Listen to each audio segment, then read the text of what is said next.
Assalamualaikum warahmatullahi wabarakatuh. Perkenalkan, nama saya Saifut Imatul Hasanah, Prodi D3 Keperawatan semester 6. Saya di sini akan mempresentasikan hasil KTI saya dengan judul Gambaran tingkat kecemasan dan penyebab kecemasan orang tua saat pembelajaran daring pada anak TK Nurul Amanah di Desa Karangasem. Yang pertama, bab 1. Latar belakang, COVID-19 merupakan penyakit yang diidentifikasi penyebabnya adalah virus corona yang menyerang sistem pernafasan. Virus ini berasal dari Wuhan, Tiongkok yang ditemukan pada akhir Desember tahun 2019. Sampai saat ini sudah dipastikan terdapat 65 negara yang telah terjangkit virus ini. Presiden Republik Indonesia Bapak Joko Widodo mengumumkan bahwa virus COVID-19 telah masuk di Indonesia pada tanggal 2 Maret 2020. Pemerintah Indonesia mulai menerapkan sistem pembatasan sosial berskala besar atau PSBB. Dan sampai sekarang telah diganti dengan sistem pemberlakuan pembatasan kegiatan masyarakat atau PPKM. Setiap masyarakat diharapkan mengurangi aktivitas di luar rumah, melakukan pekerjaan dari rumah, dan sampai menerapkan pembelajaran jarak jauh. Sementara itu, aktivitas belajar dari rumah resmi diadakan melalui Surat Edaran Mendikbud nomor 36962 tentang pembelajaran secara daring. Oleh karena itu, dengan sistem pembelajaran yang dilakukan dari rumah, peran orang tua pun turut menjadi amat penting dalam mendampingi anak-anaknya, terlebih pada apabila anak-anaknya masih dalam usia dini.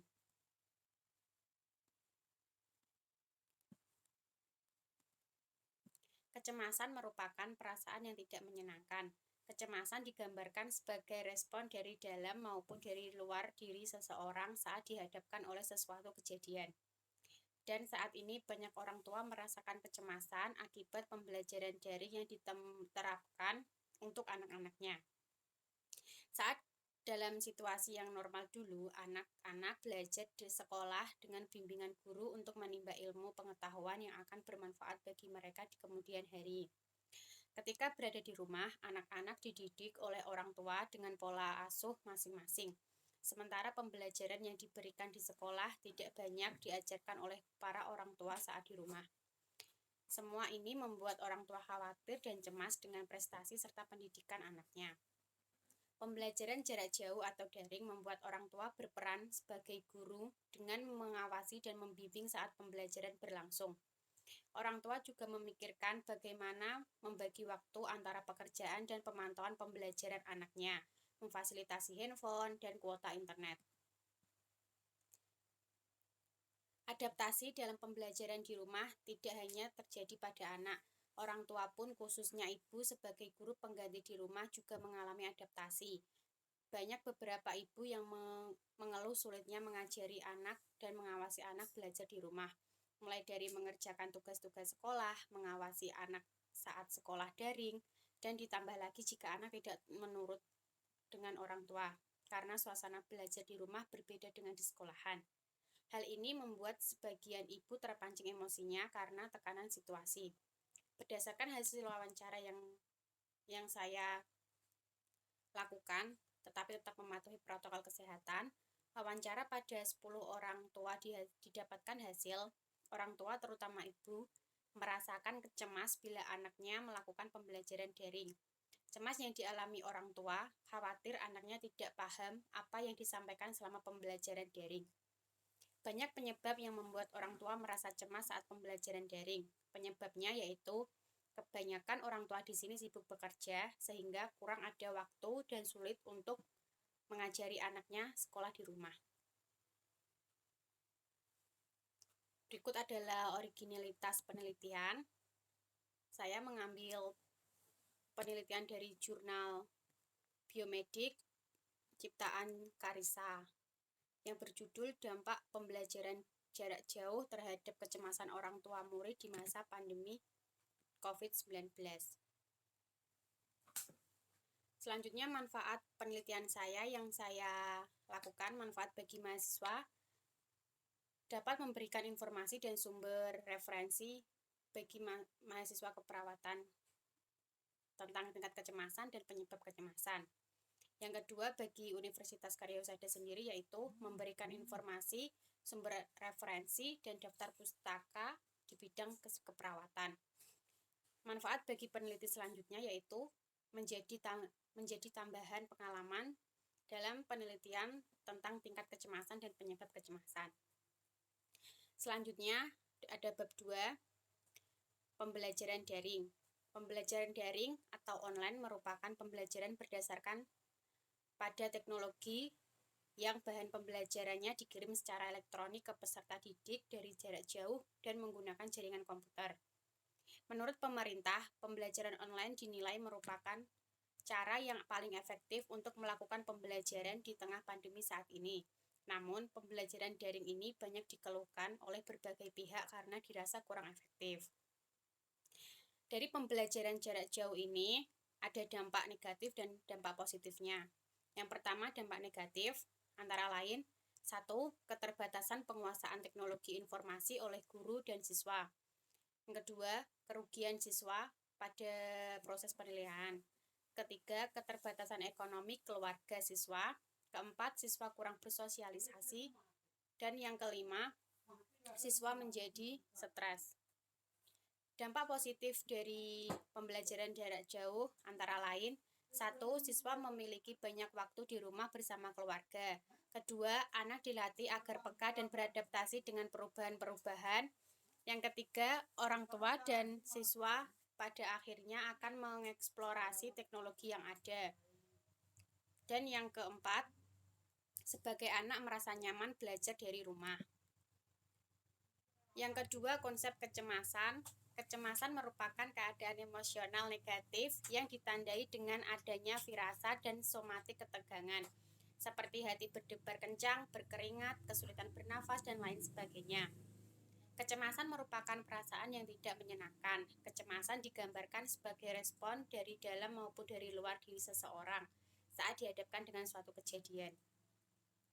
Orang yang dilanda kecemasan bisa mengganggu keseimbangan pribadi seperti tegang, resah, dan lain sebagainya. Jenis kecemasan ada 3 menurut Freud. Yang pertama, kecemasan neurosis. Kecemasan neurosis adalah kecemasan, rasa cemas akibat bahaya yang tidak diketahui. Dan yang kedua adalah kecemasan moral. Kecemasan moral ini berakar dari konflik antara ego dan superego. Yang ketiga, kecemasan realistis. Kecemasan realistis merupakan perasaan yang tidak menyenangkan dan tidak spesifik, yang mencangkup kemungkinan bahaya itu sendiri. Selanjutnya ada tingkat kecemasan. Tingkat kecemasan ada 4 menurut Gail Wexford. Yang pertama, kecemasan ringan. Kecemasan ringan berhubungan dengan ketegangan dalam kehidupan sehari-hari. Yang kedua, kecemasan sedang. Kemungkinan individu untuk berfokus pada hal yang penting dan mengesampingkan hal yang lain. Yang ketiga, kecemasan berat, yaitu sangat mengurangi lapang persepsi individu. Individu cenderung berfokus pada sesuatu yang rinci dan spesifik serta tidak berpikir tentang hal yang lain. Yang keempat ada tingkat panik berhubungan dengan terperangah, ketakutan, dan teror. Selanjutnya alat ukur dan skala kecemasan. Kecemasan dapat diukur dengan pengukuran tingkat kecemasan disebut HARS atau Hamilton Anxiety Rating Scale. Skala HART merupakan pengukuran kecemasan yang didasarkan pada munculnya simptom pada individu yang mengalami kecemasan. Setiap item yang diobservasi diberi 5 tingkatan skor antara 0 sampai dengan 4. Yang berikutnya penyebab kecemasan. Menurut wawancara yang saya teliti, ada 10 kecemasan orang tua, antara lain 1. Khawatir anak tidak bisa menerima pembelajaran saat di rumah. Kedua, orang tua sibuk bekerja sehingga tidak ada waktu untuk setiap hari mengajari anak saat sekolah di rumah. Ketiga, orang tua tidak sabar untuk menunggu anak sekolah saat di rumah. Keempat, anak selalu bosan dan tidak fokus. Kelima, orang tua kurang memahami pelajaran. Keenam, kurang paham tentang media sosial. Ketujuh, anak tidak bisa berinteraksi dengan teman-temannya. Kedelapan, orang tua kadang terpancing emosinya saat mengajari anak. Ke-9, tidak bisa mendampingi anak saat sekolah. Dan ke-10, membuat orang tua tidak bisa mengatur waktu. Selanjutnya, peran orang tua dalam pembelajaran daring. Mengingat pentingnya peran orang tua dalam pembelajaran selama pembelajaran daring, tentunya sangat penting jika orang tua dapat mendampingi dan memotivasi anak selama pembelajaran. Karena anak belum dapat belajar dengan mandiri, terlebih lagi anak belum memiliki gadget sendiri. Banyak anak yang tidak dapat mengerjakan tugas dikarenakan kesibukan orang tua yang bekerja. Peran guru dalam pembelajaran online menjadi tergeser. Orang tua mempunyai peran penting bagi terwujudnya hasil belajar yang optimal. Berikut adalah kerangka teori dari pembelajaran daring, dampak pembelajaran daring, tingkat kecemasan, dan penyebab kecemasan. Selanjutnya, bab 3, jenis penelitian. Jenis penelitian yang digunakan yaitu deskriptif kuantitatif. Pada penelitian ini, memberikan gambaran tingkat kecemasan dan penyebab kecemasan orang tua saat pembelajaran daring pada anak TK Nurul Amanah. Penelitian deskriptif digunakan untuk memecahkan atau menjawab permasalahan yang sedang dihadapi pada situasi sekarang. Yang kedua ada desain penelitian. Desain penelitian yang saya gunakan yaitu penelitian survei, yaitu penelitian yang dilakukan tanpa melakukan intervensi terhadap subjek penelitian. Cara ini dilakukan dengan melakukan observasi langsung kepada responden, menggunakan lembar observasi, sehingga peneliti mendapat data tentang tingkat kecemasan dan penyebab kecemasan. Waktu dan tempat. Waktu penelitian ini dimulai dari bulan September 2021 sampai Juni 2022. Tempat penelitian di TK Nurul Amanah di Desa Karangasem. Teknik sampling. Dalam penelitian ini, teknik sampling yang digunakan adalah teknik total sampling, yaitu metode pengambilan sampel di mana jumlah sampel sama dengan populasi.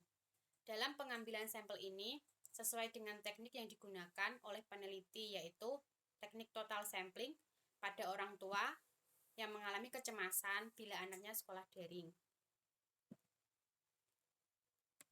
Berikut adalah definisi operasional. Yang pertama, variabel tingkat kecemasan, alat ukur lembar kuesioner. Hasil ukur, tidak ada kecemasan kurang dari 14, ringan bila skor 14-20, sedang bila skor 21-27, berat bila skor 28-41, dan berat sekali bila skor 42-59. Variabel yang kedua, penyebab kecemasan, alat ukur lembar kuesioner, hasil ukur, checklist atau memilih beberapa pilihan jawaban. Selanjutnya, populasi. Populasi adalah seluruh subjek dan objek dengan karakteristik tertentu yang akan diteliti. Populasi adalah wilayah generasi yang terdiri dari subjek atau objek yang mempunyai kualitas dan karakteristik tertentu yang diterapkan oleh peneliti untuk dipelajari dan kemudian ditarik kesimpulan. Populasi dalam penelitian ini adalah sebanyak 26 orang tua. Sampel. Sampel adalah sebagian atau wakil dari populasi yang akan diteliti. Sampel adalah bagian yang diambil dari keseluruhan objek yang diteliti dan dianggap mewakili keseluruhan populasi. Sampel dalam penelitian ini adalah seluruh orang tua murid yang merasa cemas bila anaknya sekolah daring atau sekolah di rumah.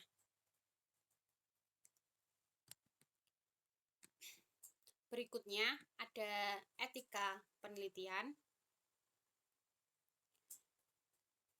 Etika ini, pada penelitian ini menjunjung tinggi keadilan manusia dengan menghargai hak untuk menjaga privasi. Masalah etika yang harus diperhatikan dalam penelitian ini antara lain, yang pertama,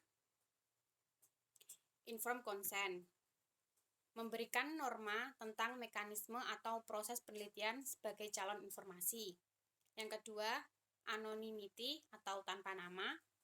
Masalah etika keperawatan merupakan masalah yang akan diberikan jaminan dalam menggunakan subjek penelitian dengan tidak memberikan atau mencantumkan nama responden pada lembar ukur dan hanya menulis kode pada lembar pengumpulan data.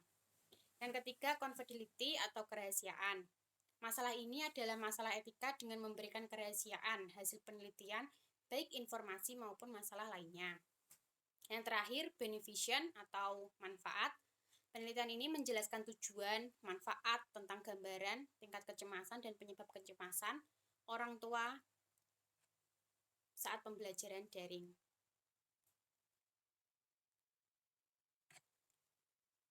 Terima kasih atas presentasi yang saya lakukan. Bila saya ada salah kata, mohon maaf sebesar-besarnya. Wassalamualaikum warahmatullahi wabarakatuh.